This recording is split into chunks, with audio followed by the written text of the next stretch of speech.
It is now my pleasure to invite the Secretary General of the Commonwealth, the Right Honourable Patricia Scotland, to deliver her remarks.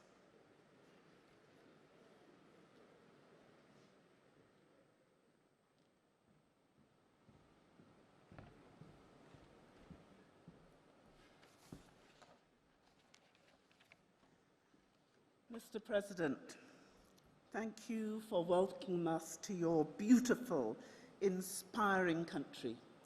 It is so wonderful to be in Rwanda and in this incredible, thriving, rising continent. Your Majesties,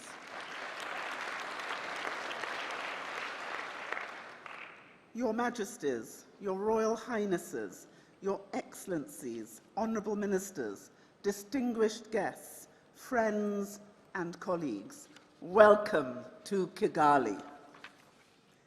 This CHOGM has been a long time coming. The period since we last gathered together has been marked with sorrow.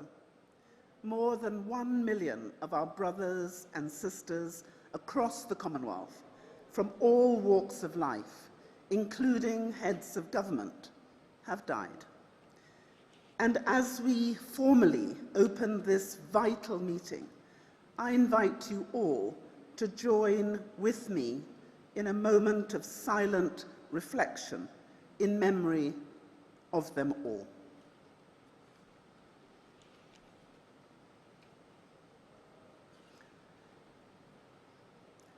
Excellencies, in 1953, Her Majesty the Queen shared her vision for a Commonwealth which bears no resemblance to the empires of the past, to an entirely new conception built on the highest qualities of the spirit of man, friendship, loyalty, and the desire for freedom and peace, an equal partnership of nations and races to which she would give her heart and soul.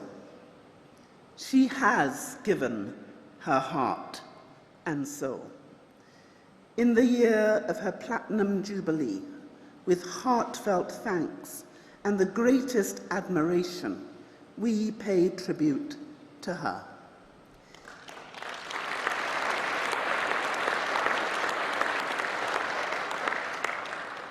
And we warmly welcome her representative and the future head of the Commonwealth, His Royal Highness, the Prince of Wales.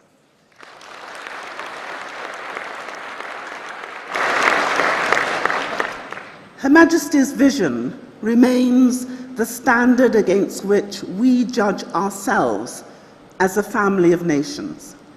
In 1919, at the end of a war which killed millions, during a pandemic which killed millions more, leaders gathered in France, striving for an internal peace.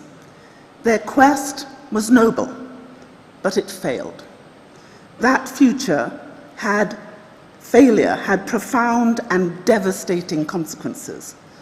After the horrors and bloodshed of the Second World War, it fell upon a new generation to shape a just and lasting peace, and the international system as we know it today was born. The Commonwealth is part of that system, brought together to bring a touch of healing to kinships which were changing, but which continue to bind us. I believe profoundly that the Commonwealth today, in 2022, is a beacon within that international system, a place where people come together, where we work together, where no voice is louder or more important than any other, and where no one is left behind. Yes, we have shared interests and practical advantages, but we are the most significant grouping of countries in the history of the world, which is bound, above all, by values which we all aspire to.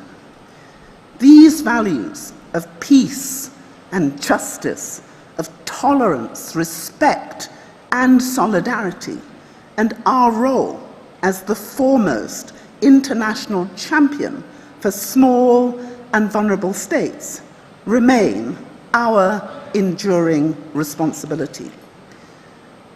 They express a vision for the world that will outlast all of us. They make us different. They make us special. Honoring these values and that vision is our most sacred trust and our gift to the generations which will follow. Today, as we gather in the midst of new and decisive shifts in our world, it is imperative that those values shape the choices we will make in the hours and days ahead. The economic damage of COVID and mounting debt confront us all. The rapid intensification of climate change poses an existential threat. The tremors of conflict and instability in our world, the spiraling costs of food and fuel, and economic uncertainty threaten a serious and protracted crisis. This CHOGM is first and foremost an opportunity to find answers to these questions. It will not be easy. We will have to dig deep. We will have to respect each other and find what joins us. We must trust each other. We must talk and listen to each other and give all that we have to achieve progress for the 2.5 billion people we all represent.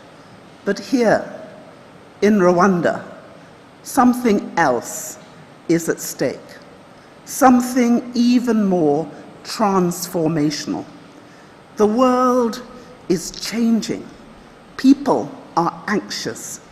I understand the pressure on each and every head of state today. The last few years have shaken the kaleidoscope. But before the pieces settle, we have an opportunity right here, right now, to show the world what real unity, real solidarity, real cooperation, and real progress look like. To have served as your Secretary General these past 6 years is the great honor and privilege of my life. Together, we have been friends in good times and in bad, voices for the voiceless, advocates for development and progress. We have laid the foundations for transformational change, and I am determined that when the role of Secretary General rotates to Africa 2 years from now, I will hand on the baton with a stronger, more effective, more powerful Commonwealth than ever before. I have an unshakable belief that we can take our Commonwealth to new heights, to hold our values ever closer, and to set an example for the whole world. As Her Majesty the Queen has said, it has always been easy to hate and destroy. To build and to cherish is much more difficult. This week, face to face with each other and in the presence of her son and heir, we have the greatest opportunity we will ever have to live up to those words. It is a huge task, but if our history tells us anything, it is that we can seize the moment with confidence in our values and each other. And I thank you.